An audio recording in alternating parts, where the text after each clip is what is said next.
Many of the residents of Carlsbad embraced the waste isolation pilot plant that brought so many high-paying jobs to the small community, but a fire, then a radiation leak last month has raised questions of safety and the long-term viability of the site. The Department of Energy confirmed 13 workers tested positive for low-level radiation contamination, and the fire sent 6 workers to the hospital. This came just as experts were contemplating expanding WIP's mission to accept more high levels of waste. And WIP is the only underground repository, as a reminder, for nuclear waste and a key part of the DOE's plan to clean up waste sites around the country from nuclear weapons, Laura. And officials have been somewhat forthright in the information. I know it's difficult in the early days. I mean, they couldn't quite get anybody down there to see what's going on there. But as you read it now, if I'm living in Carlsbad, how am I feeling here? Do you know what I mean? If I work there, if I live within the area, and I read they picked up low-level radiation signals a half mile from the site. It's not a huge area, certainly not Chernobyl, but at the same time, it's concerning. Right. Yeah. Well, I think if you're living in Carlsbad right now, you're concerned. I mean, I think it's mixed feelings. On the one hand, I'm sure for a lot of the workers, there's concern, but there's also concern about going back to work and trying to get back on track with whatever plans you had before all of this happened. And the scrutiny, I'm sure, is unnerving to people in the area for the same reason. You don't want it to turn into a Chernobyl type situation, but at the same time, if there is, you want to know that sooner rather than later. That's and right. I think that's where the concern is that it's unclear whether the DOE is being completely forthright. Certainly, they're a better spokesperson or in a better position to be honest with the public and try to gain some of that public trust than the company is, per se. Right. Because I think the managers are probably in a position to want to minimize the potential concern. But I do think I expect that this is probably going to continue for some time before they know the true ramifications, and hopefully it will lead to some better procedures, though, so this doesn't happen again. I think it's worth noting, Gene, you sort of threw out the name of Chernobyl in Russia, and this is not that kind of situation. This is not that kind of environment. We don't have that sort of material down at the WIP site, and I think as a result, it's a much more intimate concern. This is Carlsbad's community, their homes, and it is largely localized. It is interesting to me to see the shift.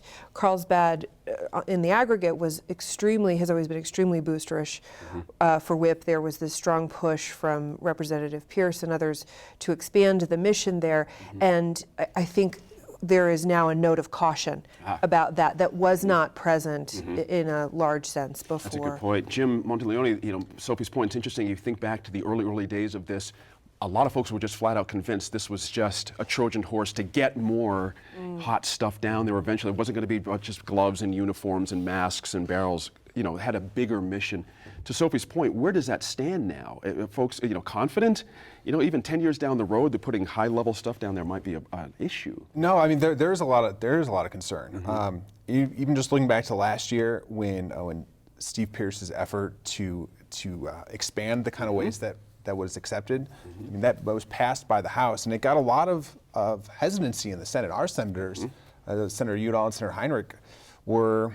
They expressed some concerns that were kind of changing on the deal that we originally made with that community. Yeah. So in that regard, I think that there's long-standing concern.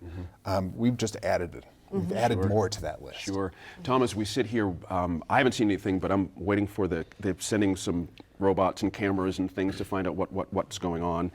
And we had always heard, we were sold that salt was the great neutralizer to all this. Don't worry, it's going to be in a salt cavern, salt.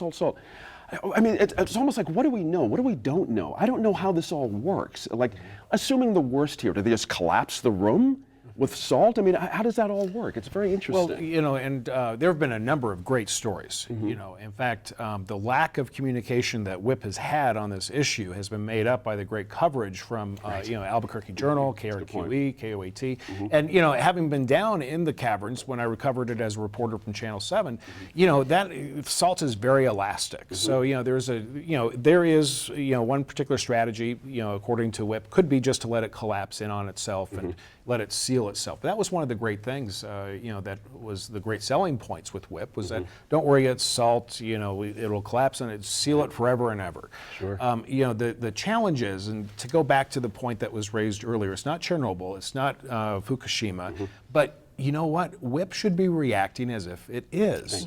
And they are not communicating with the community. They're, in fact, John Fleck had an excellent article, as far as why all of this, is making news, is because none of this was supposed to happen. And I think that there's a certain level of communication complacency down at WIP where they thought, oh, this has never happened, so there's no need to really engage the public. I mean, they only really opened up their Twitter account a couple of weeks ago.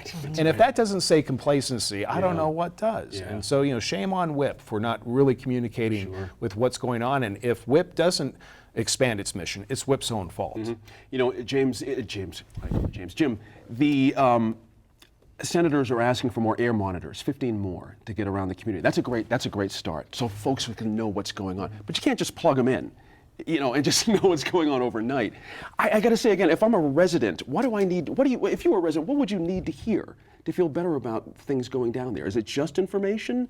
Do you need an absolute all clear? I mean, it's a very tricky thing. I think that this actually sums up to what Tom just mentioned, is that I think what you need first and foremost is to get some sense that you have an open line of communication. That you're hearing things as it's happening. I think if you have that, if you feel confident that you have up to date information, then maybe that creates a little bit more patience for the fact that getting really good information is going to take time. And watching radiation is a situation that it simply takes time to really understand to what degree it's significant. So it really starts with that. If you can't address that, I don't know how. I don't know how you move forward. Well, it's no coincidence, or maybe that's not the word, that 200 people showed up for that town hall meeting with Representative Pierce. I mean, that's a lot. There's a lot of concern. I mean, if I was down there, I'd be at that meeting too. So let's see what happens.